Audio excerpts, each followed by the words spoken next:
Hello and welcome to The Point. It was probably waiting to happen, so it's not surprising that a war of words has broken out between Congress and the BJP over the Gujarat model. Yesterday, Sonia Gandhi said, God save the country from such a model. Today, the BJP has hit back saying, this is the model the country needs. So tonight we ask, where does the truth lie? But first, an interview with the man who accepts that Dr. Manmohan Singh's silence could have cost UPA dearly. He also believes that regional parties should not be permitted to participate in Lok Sabha elections. But what else does the Chief Minister of Maharashtra have to say?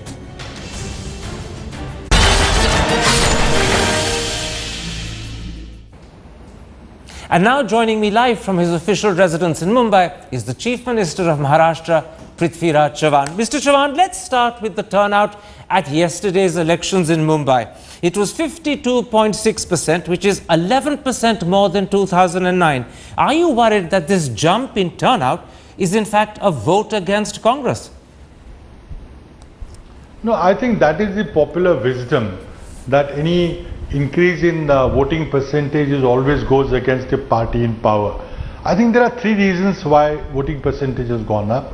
One is the minority communities are voted fully because of the atmosphere created by the likelihood of Mr. Modi coming to the center. There has been a reaction by all minority communities, not only just one religion, but all minorities. And the Number second? two, there has been a lot of NGO campaign asking people to go out and vote, which has had an impact. The third thing could be the first time voters, which are generally apathetic and cynical about the whole electoral process, perhaps are coming and voting.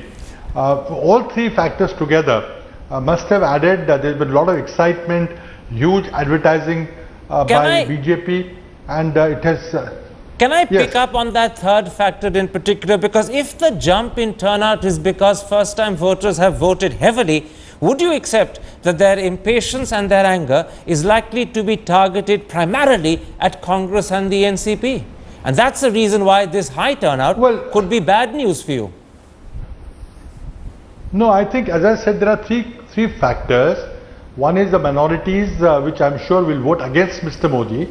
The young people perhaps are impatient, they should be, and they don't have time to wait, and perhaps they would question the speed with which decisions have happened. They perhaps would also think negatively about some of the things happen. But I think in totality, I'm not worried. But you know what you... It's a good thing. Can I the quote NGO campaign seems to have worked. Can I quote to you what you said to the Indian Express just yesterday? You said of the younger generation that they were impatient, they were angry, and then you added, if they vote, it will be certainly an anti-establishment vote. Now surely if the large turnout is partly or largely because first-time voters are voting heavily, that must be something that should fill you with fear. No, I think that will negate, even if that is a fact. I'm not sure whether all the young people will automatically vote against the government, a government in power, because there are also people belong to various persuasions. But that will be, even if you assume that a majority of the young people may not support the ruling party, there is the other factor, that is the minority factor, which has, I think, wholly gone against Mr. Modi's divisive politics. I think the two factors will cancel each other. All right. At the moment, Congress and NCP have all 6 seats in Mumbai. The polls are suggesting that you could lose all of them. And it's quite possible that the trend in the turnout goes in the same direction. How many of those 6 seats are you confident of retaining this time round? Well, I think, let me tell you why we are sure of retaining all 6 of them. Let me tell you the logic. More than 50% people of Mumbai stay in slums. The slum dwellers have been demanding of the government for many years, more than 10 years, certain rules to be changed, particularly the eligibility date, which was 1/1/95. In our manifesto of 2004, we have promised change of date to 1/1/2000. We could not do it for last 10 years. But our government was able to pass the law to change the eligibility date, which is a long-standing demand of all the slum dwellers. Okay. The second long-standing demand of the slum dwellers was a so-called transfer policy. If the tenement is transferred to someone else, the eligibility was lost. We changed that and we allow even transfer to happen. These two very important decisions will bring slum dwellers in our favor. The infrastructure which has come in Mumbai, the monorail, the metro, the Eastern Freeway, the new terminal, the connectivity, brand new infrastructure in Mumbai. I think these two factors taken together, more than 55% slum dwellers and ease of traffic which has happened because of the infrastructure over a few years, I think will help us. It's quite possible you have a case about Mumbai, and maybe there are special reasons why slum dwellers, who perhaps are a majority of the population, and if they voted in the same percentage, could actually retain those 6 seats for you. But the problem is, if you look at Maharashtra as a whole, you had in 2009 25 of the 48 seats. Again, the polls are saying, popular wisdom is saying, you'd be very lucky if you retain something like even 50% of those 25. Would you accept that overall in Maharashtra, your tally is going to go down, and probably sharply? No, I think let's see, polls are also predicting national tally to go down substantially. But polls have been wrong in the past.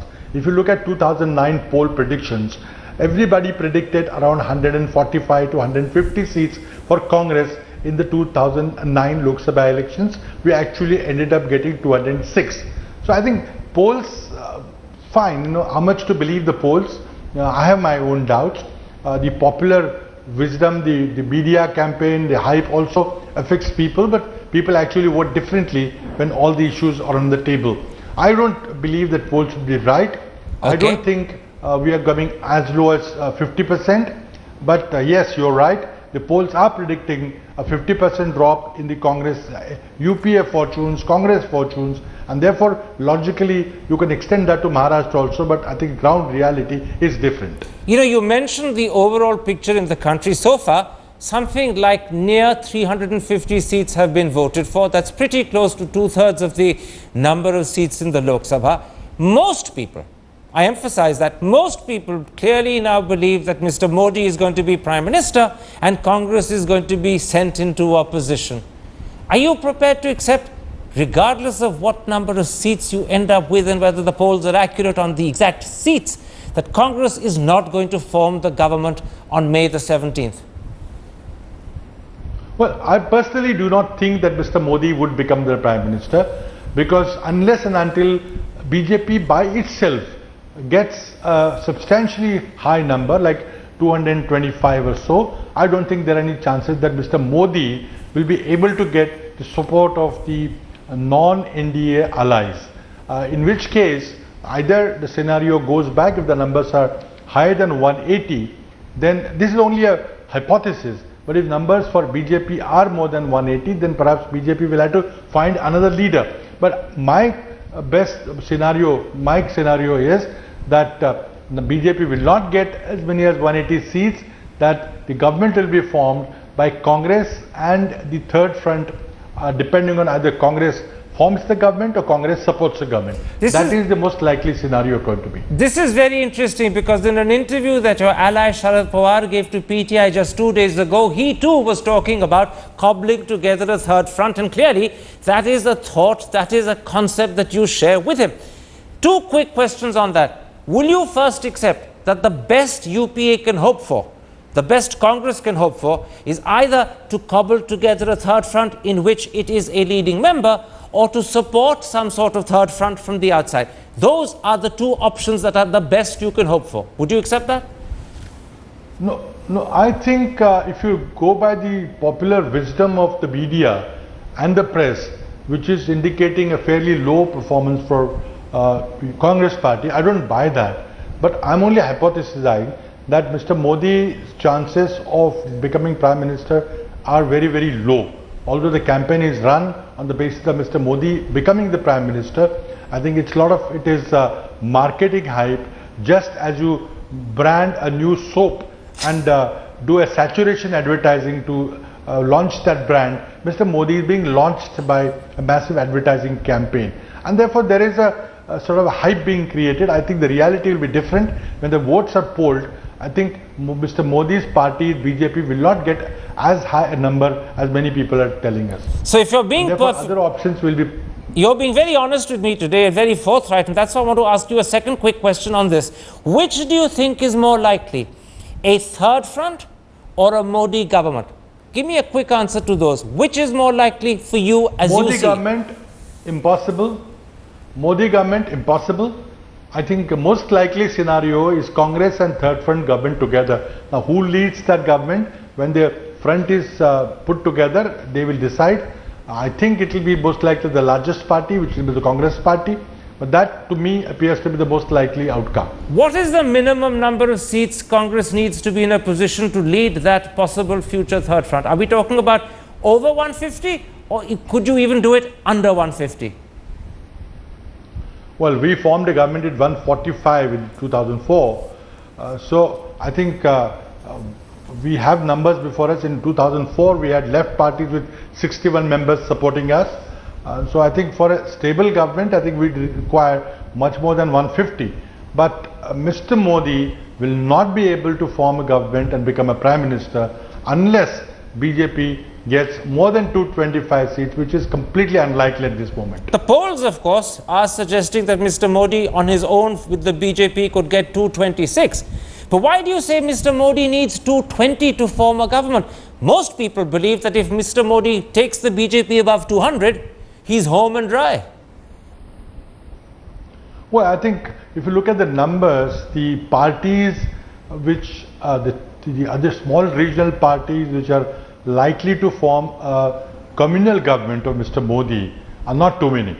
And therefore, I think very few, select few parties will be willing to work under Prime Ministership of Mr. Modi, even if at all he gets a fairly high number like more than 200, which is unlikely to happen. Now, this whole concept of a third front was discussed in great detail in the Times of India today. There was an article in that paper, I'm sure you've seen it, headlined, "Congress ready to back any Stop Modi group." And the impression that article conveyed is that senior Congress members were suggesting that at all costs a Modi government must be prevented. Do you believe that that is an essential priority for Congress? No. I think it's not Mr. Modi, it's the ideas that he represents. See, today we have a new grammar of politics. We are talking of revenge, we're talking of people asked to leave the country and go to Pakistan. We're being asked that no Muslim will be allowed to own a house in a Hindu locality. We are saying that we'll take account of every penny after you come back, that there are 16 days left, there are 14 days left. And these threats which are being emanated, the complete communalization of politics is what we are against. Mr. Modi just represents that idea, that thought, and therefore people are against him, and therefore the chances of him becoming prime minister are remote. It's not a question of a person, it's a question of an idea. I think what we are trying to do is stop an idea, stop communalizing of the country, stop divisiveness in the country. Now, the same article in the Times of India said that one virtue or one advantage of Rahul Gandhi not being formally appointed the prime ministerial candidate of the Congress party is that you can now support a third front prime minister without embarrassing yourself. I put it to you, was that in fact one deliberate reason why you didn't announce a prime ministerial candidate? Because in your inside conclaves, you had begun to realize you might well have to support some sort of third front. Why embarrass yourself with a formal prime ministerial candidate who then has to stand aside? It's much better not to have one. It makes the process of a third front easier. No, I think just a hypothesis and a speculation.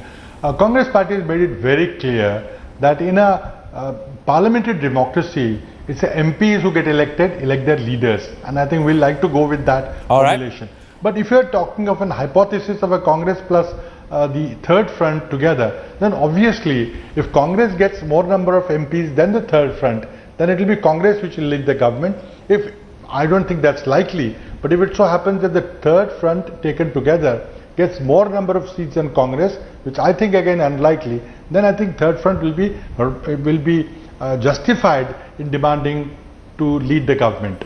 Now all of that, we'll have to wait for the outcome. Absolutely, all of that is clearly something that still is in the future, but that future is perhaps only just 3 weeks away. Let's widen our discussion, Chief Minister. In a recent India exchange with the Indian Express, you said of Dr. Manmohan Singh, and I'm quoting you, it would have been useful for Prime Minister Manmohan Singh to communicate more often. And you added, it was an error of judgment on his part not to communicate more frequently and effectively with the Indian people. Are you in fact saying that Dr. Manmohan Singh failed to convey to the people of India the good work his government has done? Well, I think we in the Prime Minister's office used to generally feel that Prime Minister should address a national press conference every 3 months. He did that once or twice, but he was reluctant to do that. I think all I said was that decisions being communicated by the Prime Minister himself to the national media, to the people of the country at the time, would have been far more convincing, far more useful than some press release or some remote, some PRO issuing a press release, which is what happened. I think that, in the hindsight, it would have been better for Prime Minister or some senior minister designated by the Prime Minister to address a national press conference. But obviously, who better than the Prime Minister himself if he wanted to communicate across the length and breadth of the government about the decisions taken by the government in 3 or 4, 5 months. Two quick follow-up questions to that. Do you believe the political situation facing the Congress party today, facing the UP as a whole today, would have been substantially different if Dr. Manmohan Singh had been following your advice and communicating regularly and speaking regularly to the people? Well, I think it would have been definitely better because he has the highest amount of credibility among the entire team. And when he spoke to the people, when he explained the difficulties about inflation, about fuel prices, about the schemes that we brought, like the food security scheme or the Narega scheme or the right to education scheme, I think he would have been much more convincing. He did that through various speaking engagement that he had. The numbers came out recently that he spoke at various special fora. But speaking in the particular fora is different than addressing a national press conference. I think it would have been useful, certainly, that if he had done that more often. You know what emerges from what you're saying? That if the situation facing Congress would have been substantially better if Dr. Manmohan Singh had regularly spoken to the people, then it also follows that a fair part of the responsibility and blame for the predicament Congress faces today rests squarely with him. No, that's not true. The point is, it follows as day follows night. Manmohan Singh government, the Manmohan Singh government during his 5-year tenure, 10-year tenure, performed better than any previous government. But it didn't communicate. And had it communicated, you're saying the image would have been different. Yeah, the growth rate of India achieved under Dr. Manmohan Singh's leadership was the highest ever, and that can be compared with Vajpayee government or any other previous I'm not government. questioning that. I'm picking up on the point you made, that the position Congress finds itself in would have been substantially better if Dr. Manmohan Singh had followed your advice and communicated. Therefore, it has to be the case that his failure is responsible for the predicament that you face today, his failure to communicate, or his refusal. Don't put words in my mouth. I think all I'm saying that a better communication from him, particularly with the credibility that he enjoyed with the people of India, would have helped a great deal in communicating the good work that UPA government did. After all, people of the country did elect the UPA government after 5 years of anti-incumbency and gave us a much higher majority than they gave in 2004. I think, Chief Minister, Minister, of just better communication. You and I are saying the same thing. The only thing you're shying away from is the conclusion that Dr. Manmohan Singh's refusal or unwillingness to communicate is therefore partly responsible for the predicament. But let's leave that aside. That is just a conclusion I'm drawing which you don't want to acknowledge and accept. To what extent is something else responsible for the predicament of Congress and UPA? And that something else is the fact that Rahul Gandhi has not caught the imagination and the attention of the people of India in the same way that clearly Narendra Modi has. Is that a second factor that's responsible for the predicament Congress faces today? Well, I think there are two different personalities. Mr. Modi has an experience of running a state for 10, 12 years. Mr. Rahul Gandhi did not head any government or even was not even a part of a government. So there are different personalities. He's a young person, he's enthusiastic, he's got ideas, he wants to change the system. But he didn't click with the people of India. Would you accept that? At least he didn't click the same way as Narendra Modi. We'll have to wait for the election results. All right, we'll wait for the election results, but let me then put this to you. If Congress... I will not draw that conclusion. I think young people are excited. Whatever the media hype may be Chief Minister, surrounding Mr. I Modi, can accept you don't want to draw that. I can accept you don't want to draw that conclusion just now, but 3 weeks later when the results are out, and if, as the polls predict, Congress falls to its lowest tally ever, some polls are saying we'll go under 100, will you then accept that Rahul Gandhi's failure to click in the same way is partly responsible? Let's wait for the result. The doomsday predictions have been wrong in the past, and I don't think the huge media hype that is created also wants a very drastic negative scenario for Congress party. There are TRPs involved, there is newspaper sales involved. All right. So they have to create some exciting news, because as you know, if a dog bites man, it's no news. If man bites a dog, it's a news. So the defeat of Congress sells more newspapers and gets higher TRP. One last question, because we are running right out of time now. In that idea exchange with the Indian Express, you said that regional parties must be prohibited from contesting the Lok Sabha polls. Only then, you said, will we have a 2-3 party system. Two quick questions, and I implore you to give me short answers. First of all, why is a 2-3 party system important? This is particularly said in the context of whether there will be stability in Delhi. Now, I try to explain that if there is no stability, if there is a fractured polity, if there is a horse trading in forming a government, it will hurt the country's economy, it will hurt Indian people. So when out of the many ideas that have been thrown about, one is of the German model. The German constitution has only permits, not prohibits, I will not use the word prohibits, but only permits the national parties to contest elections. Well, for example, in Maharashtra context, it only gives seats to those who win a minimum 5%, to be accurate. It only gives seats to those who win a minimum 5%. Well, whatever percentage. We could, the constitution could be amended, the electoral law could be amended to decide what percentage. The idea is that regional parties should contest regional elections. If they do very well, then of course they get a right to contest the national election. It is just an idea for starting a discussion. Okay. I don't think without all party consensus this can be implemented. This cannot be implemented by one party. Even if Congress becomes the Congress person becomes a prime minister, it's not possible to implement the idea unless there's an all party consensus. Absolutely.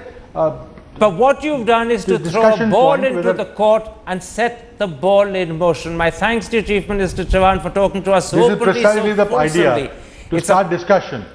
But it is a particular pleasure to have a Chief Minister who's prepared to talk openly and fully and to actually speculate about election outcomes and even the possibility that his own government could be defeated and what sort of third front coalition his party might then consider supporting. My thanks to you for that openness.